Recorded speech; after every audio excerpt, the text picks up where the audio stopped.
OMG, grabe, matindi to, di mapigilan, people power na, simulan na. DOJ, tinapos, tamba, kuting, kinasuhan na. Ayan, syempre, etong balitang ating matutunghayan ngayon ay nagmula kay Balitaan ng Bayan TV. At ilalagay ko sa description box ang link ng channel ni Balitaan ng Bayan TV para maging updated po kayo sa mga balita na kanyang inihahatid sa atin. At syempre, ito ang inyong lingkod na si BT na magbibigay ng reaksyon at komento dito sa video na ating matutunghayan ngayon. At huwag na natin pagtagalin at sabay-sabay na nating panoorin ang laman ng video na hatid sa atin ni Balitaan ng Bayan ng TV at bibigyan natin ng reaksyon ng balitang ito. Pasok! Ayan, Balitaan ng Bayan TV. Ito po ang statement of former President Rodrigo Duterte, June 13. Kailan po yung June 13, 2024? Ngayon. Basta ito sinabi, to members of the Kingdom of Jesus Christ Church, all citizens who uphold the rule of law, June 10, 2024 will go down as day of... Buburahin ko nga yan. Huwag niyong kakalimutan. Kasi ang daming nakalagay dito eh. Oo, lalagay ko sa notes ko. Buburahin ko, baka makita niyo yung mga notes ko. Kasi kailangan nating tandaan, June 10. Ha? Oo, huwag nating kalimutan, June 10. June 10, 2024. Diyan na. Ha? Lihitimong nawala ang demokrasya sa bansang Pilipinas dahil dun sa ginawa sa KOJC.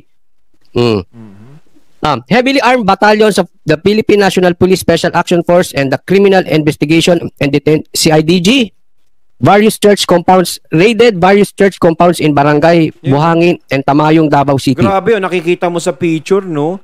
Talagang naka-full battle gear sila, may mga panangga sila. Nakala mo pupunta sila na isang matinding demolition. Diba? Baka iniisip nila, Davao to, baka hindi tayo makalabas ng buhay dito. Pero nakita mo naman halos yung mga tao walang kaarmas-armas. Siguro may mga slogan sila.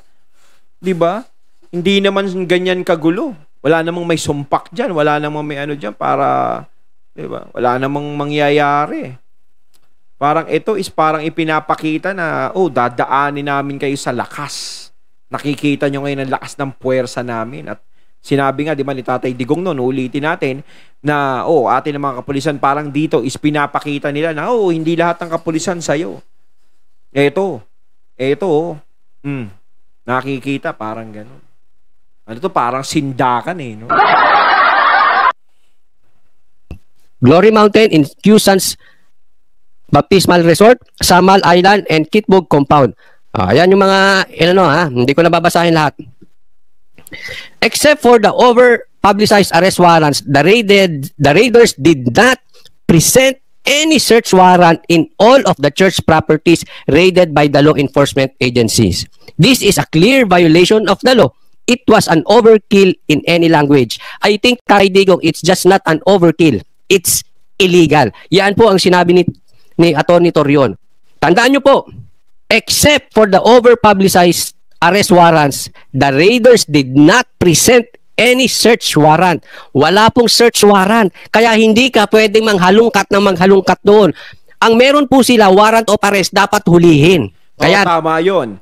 Kumbaga, warrant of arrest. Kailangan, yung warrant of arrest is mapapatalab lang yan. Kung makikita mo mismo, yun ang dudoon sa warrant of arrest.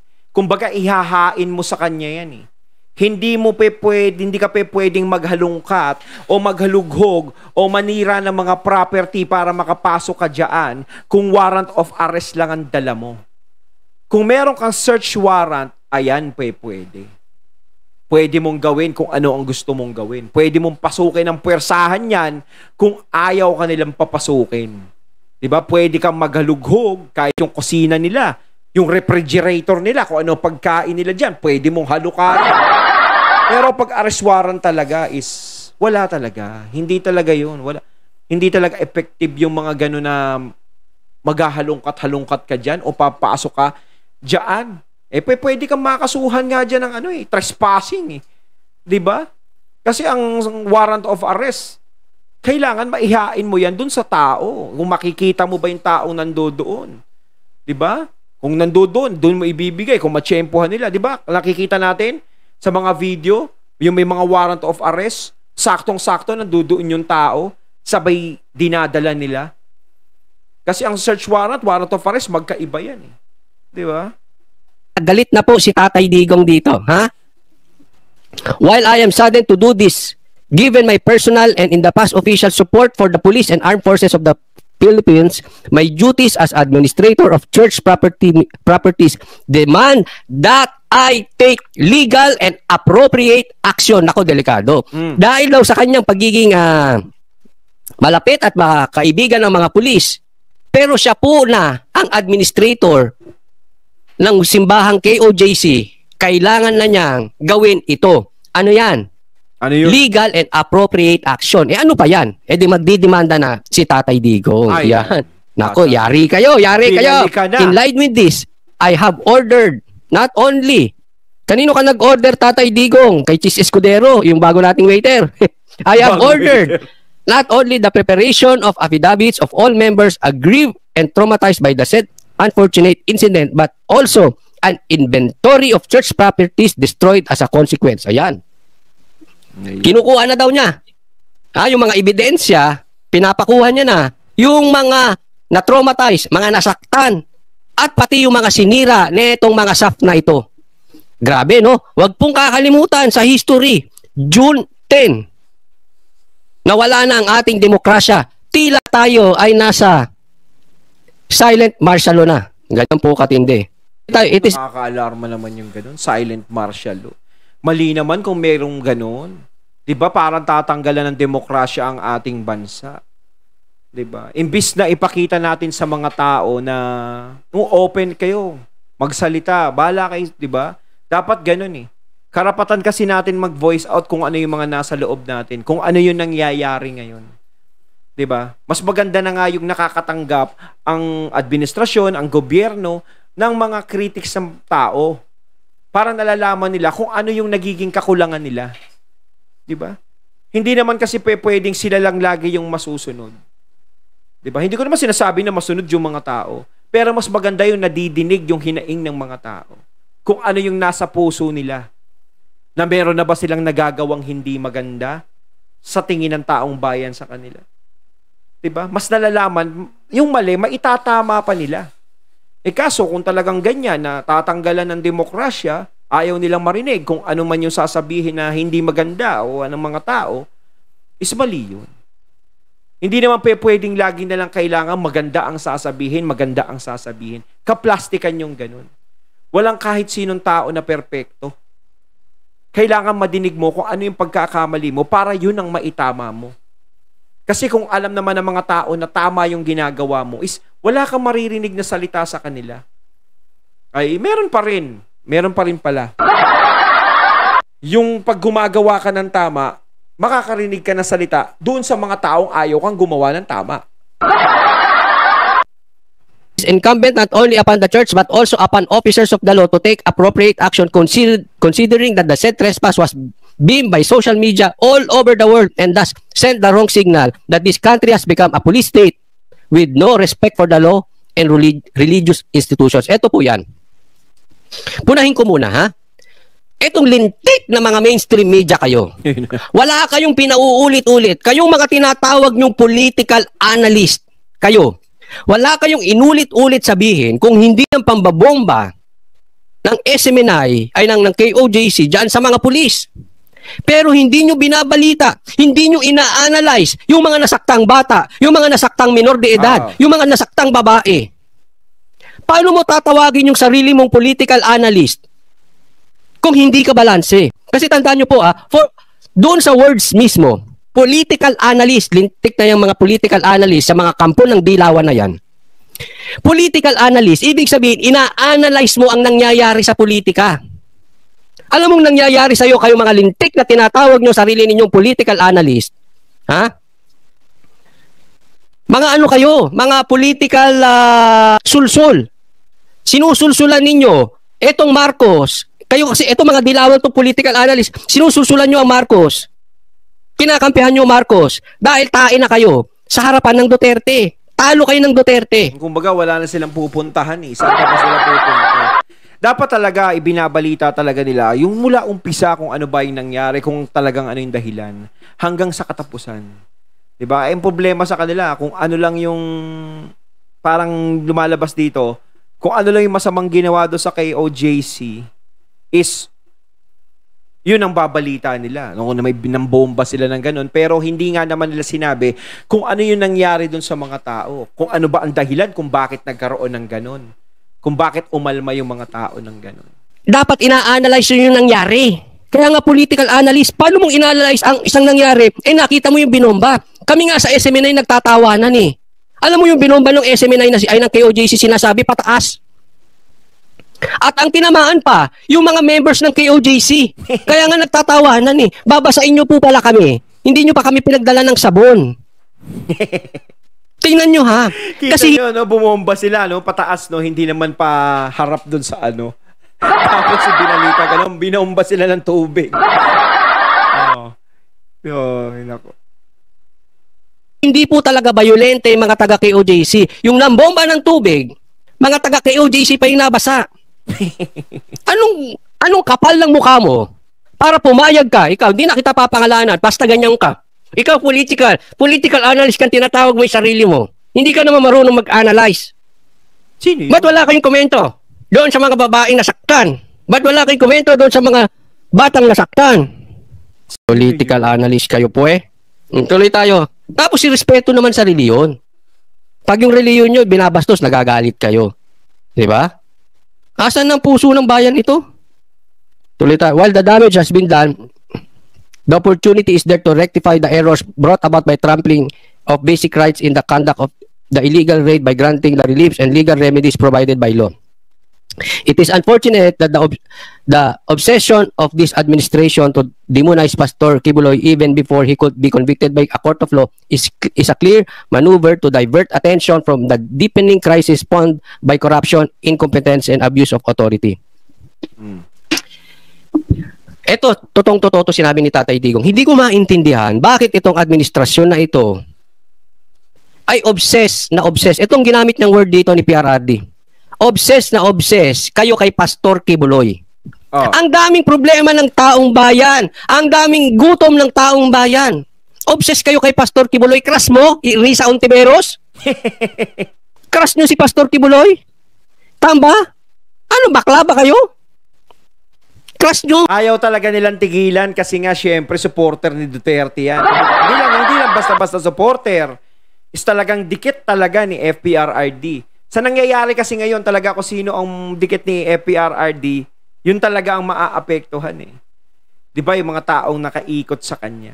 Kaya nahahalata na parang personalan na yung nangyayari. Naghahanapan ng butas para maidawit ang mga Duterte ganito. Kasi kapag nakuha nila si Pastor Kibuloy kung tutuusin, yun ang ipapasukan nila kay Pastor Kibuloy eh. Kasabwat mo mga Duterte, no? Kasabwat mo si Rodrigo. Yun ang itatanong sa kanya, eh. Ustantay, hindi nila pag-uusapan yung kaso ni Kibuloy dyan, eh. Diba? Kung pag-uusapan, parang dadaan-daanan lang nila kapag pag-usapan yan, pero doon pa rin ang papunta niyan, eh. Kay FPRRD. Yun ang gusto nilang mangyari. Obsessed kayo kay Pastor Kibuloy? At ang sinasabi dito ni Tatay Digong, parang dinadivert, or talagang dinadivert doon sa totoong issue. Dinadivert, ginagamit si Pastor Kibuloy para mapagtakpan nila yung baho nila, para mapagtakpan yung tae nila, para mapagtakpan yung kapalpakan nila at yung kanilang pagnanakaw. Hindi po ako nagsabi. Ito yung nangyari na to. Kay Pastor Kibuloy, dyan sa KOJC. Naging issue ngayon yan. Pero yung issue ng bansa natin ngayon, yung nangyayari sa atin ngayon, yung mga Pilipinong naghihirap ngayon, yan, nawala na naman ng pansin. Hindi na naman maaaksyonan. Hindi na naman mapapag-usapan. Kaya nga matatapos ang termino na itong mga to, ewan ko eh. Hindi na may i-open talaga yung problema ng bansa natin eh. Ang nangyayari na i-open yung galit nila sa mga Duterte, gusto nilang hulihin si Kibuloy, di ba? Ano ba mangyayari? Bababa presyo ng bigas pag ganun? Ba hindi na napapansin yung tunay na problema ng mga Pilipino? Baga nadyadyaan kayo, nakaupo kayo, kaya kayo binoto ng taong bayan para tulungan niyo yung taong bayan ng mga naghihirap. Iangat sila. Iangat kaming lahat.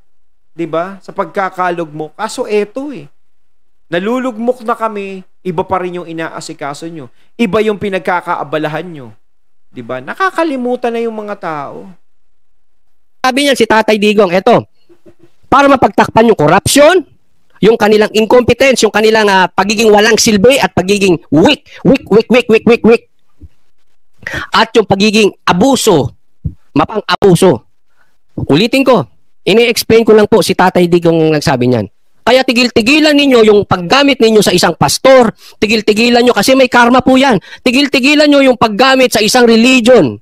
Sa isang reliyon para pagtakpan nyo ang inyong pagnanakaw, ang inyong pagiging kakahinaan, at ang inyong pagiging abusado sa taong bayan. Huwag nyong gamitin ang isang reliyon. Huwag nyong gamitin ang isang pastor para pagtakpan ninyo yung mga kapalpakan ninyo at yung mga baho ninyo. Why, di ba totoo? Again, it is with a heavy heart that I am constrained to take action against all those responsible for the coordinated but illegal raid. Illegal raid. Hindi po matatawag na ano yan Kasi sabay-sabay po. Ang warrant of arrest dapat isang lugar. Bakit? Kasi ang warrant of arrest, dapat alam mo, may reasonable ka na dahilan na paniwala na andyan talaga si Pastor Kibuloy. Ni-raid mo ilang lugar, 4 sabay-sabay. Hindi po aresto ang gusto nila. Kasi parang anong nangyari, hinapaan nila kung nasaan.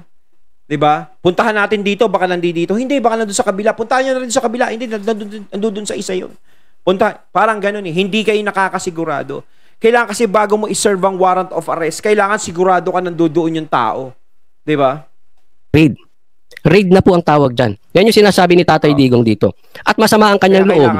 Mabigat ang kanyang puso dahil alam mo naman, ang mga pulis ay kaibigan ni Tatay Digong. Dumayo-dayo kasi kayong Davao. Ako ay na medyo nababatusan din dyan. May Davao pulis Bakit ang OA ng ginawa ninyo, pwede naman kayong pumasok? Notwithstanding my personal convictions, the law must be upheld. Tama. Dapat talagang itaguyod ang batas. Let this be a warning and a lesson for all those who follow and implement illegal and unlawful orders that there are grave consequences for blind obedience. Rodrigo Duterte. Yun. Ang ganda ng word na yun. Nung phrase na yun.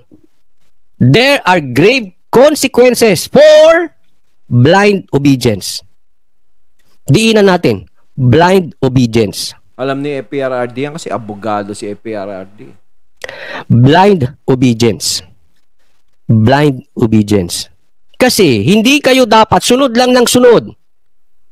According to Tatay D, hindi kayo dapat sunod ng sunod. Sa utos, kasi yan po ang sinasabi lang nitong SAP na ito. Asa ng warrant, asa ng warrant, asa ng warrant. Utos po ito sa itaas. Utos to sa itaas. Ulit-ulit lang yun Sino ba yan nagjo-Diyos-Diyosan na yan na inutusan kayo gumawa ng illegal? Because this is illegal. Yung ginawang raid. Sa nangyayari ngayon, parang walang due process na nangyayari. Dapat magkaroon ng due process, gaya niyan. Yan na naman. Butas na naman yan. Di panibagong sira na naman yan. Ibig sabihin, sira na naman ang imahe niyan. Kasi mali na naman ang ginawang taktika. Diba? Bakit hindi nilang gawin sa tama, diba? Kailangan kasi dito, bilang politiko, kailangan laging maging mabango ang pangalan mo. Laging maganda ang ginagawa mo, kailangan tama. Kasi once na ikaw ay maluklok, lalo na sa mataas na pwesto, talagang ang mga mata talagang nakatutok sa'yo. Isang pagkakamali mo, nako. Mahirap yun. Sa KOJC at ibang properties pa ng isang religion ay illegal. Kaya naman, warning yan. Sabi ni Tatay Digo, warning yan sa inyo. Mag-isip kayo. Huwag puro blind obedience. Ayun, natating natunghayan ng video na nagmula kay Balitaan ng Bayan TV. At syempre, natunghayan natin ang boses na yon na nagmula kay Coach Oli. Kayo mga katunay, anong masasabi nyo tungkol dito? Comment lang po kayo sa comment box. So once again, I'm BT and I'm out. Peace.